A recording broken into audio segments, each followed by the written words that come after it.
Hey everybody, Baldoric here. Today we are going to be talking about Legendary Lilina. She is the brand new Legendary unit as of December 2020. It is the day after Christmas, so Merry Christmas if you celebrate. If not, Happy Holidays and get ready for that brand new year, which hopefully 2021 will be better than 2020. Now, let's talk about what exclusive skills this unit has, the different ways you can use her, and her viability in the different modes. So, first off, we have Studied Foreblaze. Accelerate special trigger -1. At the start of turn 1, decrease special cooldown count -1. Which essentially means if you are using her base special skill, which is obviously her exclusive special, which we'll talk about in a second, it's ready to go on turn 1 because it's only a 2 charge. Now, also at the start of combat, if her HP is above 25%, she gets attack and res +6, and also disables skills that change attack priority. Which is great because she can't get Vantage, though it does mean that she can't Vantage herself, because it disables her own units and foe skills to change attack priority, so it disables her own skills to do that. However, it does mean that she won't get Vantaged or anything to that regard, which is pretty nice on your turn when she's attacking, which is really cool. Also, Gifted Magic. Before combat, before combat, this unit initiates. Foes in the area near the unit will take damage equal to 0.8 times unit's attack minus foe's defense or res. So, this is one of those AoE specials.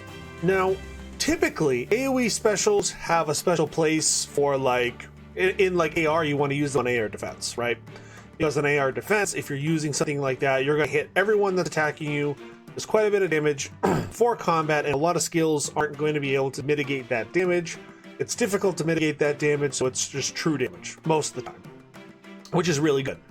You want something like that to be able to hit hard while not having to worry about unit skills to prevent that damage.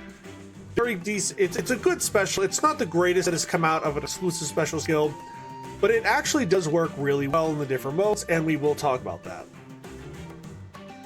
So an AR.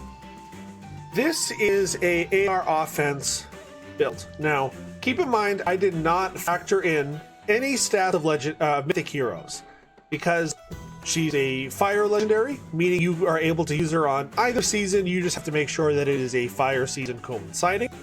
So just think about that stat-wise, what mythics you want to use with her. But her base kit, for the most part, actually does a really good job covering what she needs. I changed her B slot to low attack and res because obviously that's just going to make it so she does more damage, which is really good. I chose Savage Blow.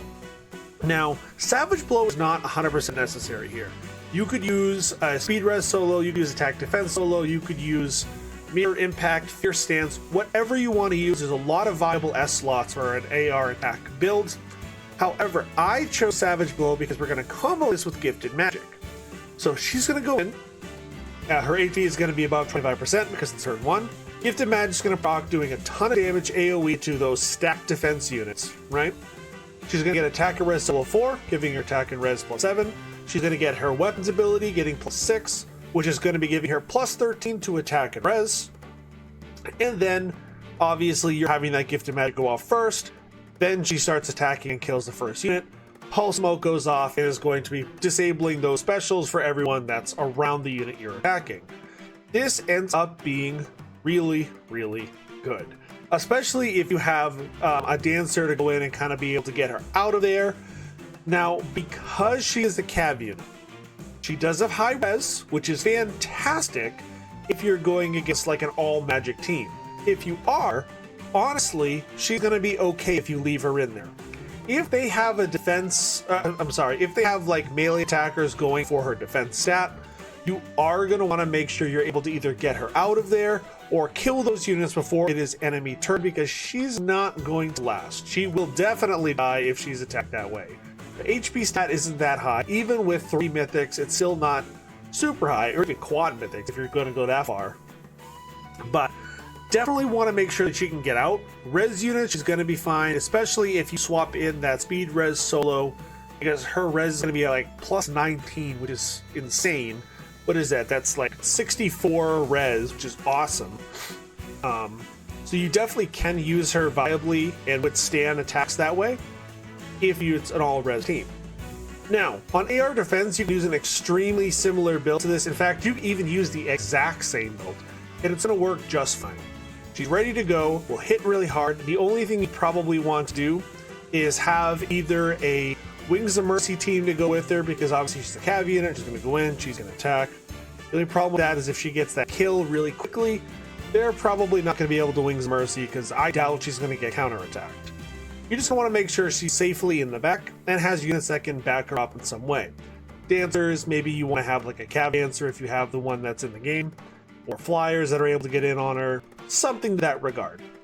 Definitely works in AR defense as well. You just have to make sure it is fire season. Now, her main mode is arena. If we're looking for max attack, I decided to go with something like this. I'm not sorry, not max attack, max score, but attack 2. And the reason I chose this build, first of all, rally attack defense can be anything that's a plus skill. Anything that's the high scoring support slot, doesn't matter. A slot is already attacked in solo, attack res solo 4, why can't I talk today? Which is going to be perfect for her. Now, we already talked about how in the AR build, when this goes off with her weapon, she's getting plus 13 attack. Let's factor in attack defense solo, which is another plus 6, so that's plus 19. Joint drive attack, which is plus 5. So she's going to be getting a solid plus 24 attack, which is putting her at an 89 attack, not factoring in any buffs from allies around her for during combat. You can have other drive attacks or joint drive attacks going on from there. And Gift Magic is ready turn 1.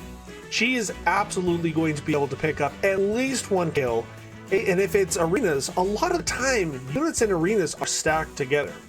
So as long as you have a team that can either go in after her and save her, you have another person that's a dancer that's, using a dual skill so that they're scoring well and you're using her that way. Or if you're able to have one unit that is repositioned that can get her out of there and that unit is very tanky, good to go. She can basically go in, hit every single unit most likely on their team and get them very low because of her gigantic attack stat. Get that 1 kill that she needs if she's the bonus unit, which she's going to be soon. Otherwise, she is just going to be a fire legendary, so you're just going to want to have her on a fire legendary team or fire blessed team. But definitely going to be good for score. Definitely going to be good for getting those kills and or weakening units that your bonus unit can get a kill. Lots of viability to this unit. Fantastic in arena. Not a must-have fire legendary, but definitely a really good one, especially if you just like her as a character. This is definitely a really great way to use her in arena.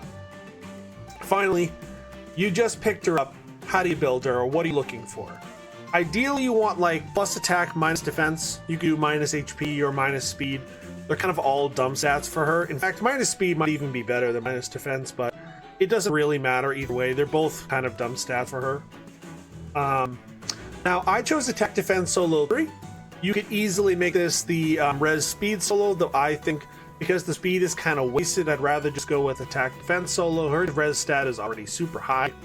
And with attack res solo and her weapon, it's already massive. So not necessary. The extra attack, I think, is more valuable than anything else. You could change this into something else. You could make this like a mirror strike if you want the extra res or something to that regard when she's attacking. I simply chose this because it is going to be the attack plus 6 whenever she's away from somebody and not tied to just being on player phase. That's up to you and how you want to build her. The S slot could be very easily something even just like a death blow, right? You could do whatever you want here. But I chose this simply because I like having it being on both phases, so if you have like an enemy mage attacking her, the res stat's going to be huge, and she's going to get that extra +2 attack just for being away from a unit. Now, Sabotage Res is what she comes with, and it does work really well because her res stat is huge. However, it's probably not the best thing for her beast, so you probably do want to change this out if you can get a lull that works for her. But on a budget, obviously, that is difficult to do because lull skills aren't necessarily the easiest to come by.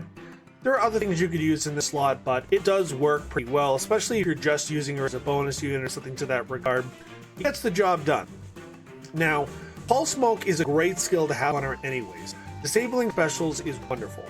Pulse Smoke is a hard skill to come by, so I will say, fodder-wise, she's great for fodder. You get Attack Res Solo 4 and Pulse Smoke. So there are lots of units that are going to be looking for those skills. So it is, especially if you have a mage tank, it's basically perfect for a mage tank to have attack, res, solo 4, and pulse mode. Things to consider. That being said, she is a good standalone unit. She's a legendary, so if you are looking to have that extra fire legendary, you do want to keep her for that. I do think she's probably better in a lot of situations for foddering, so it kind of depends on whether you want to use this unit more than the skills. Think about who you're building, what you need for your builds before you decide if you're going to keep or fodder her. She is a good unit, not like top tier by any means. She's definitely a good, viable, usable unit, but I think her skills kind of outweigh her in general. Just because Pulse Smoke is so valuable right now and it's hard to come by, and Attack Res Solo 4 is also really good for mage tanks, that you can kind of use her for any mage tank that you have, and it's going to buff them a lot more than it's going to be usable for her. And obviously she's a 5-star exclusive legendary, meaning she's a lot harder to merge up. So things to consider before you use her. But anyways, that completes this video. Thank you so much for watching it. If you enjoyed it, consider subscribing. I'm going to put out more videos just like this one. If you like my content, also consider following my Twitter. I do post all my projects on there. Anytime I post a video, I post it on Twitter as well, so you won't miss anything like that. And all my thoughts, anything updating with Fire Emblem Heroes, I retweet those as well. But anyways, thank you so much for watching this video. Hope you enjoyed it. Have a happy new year, and I hope to see you next time.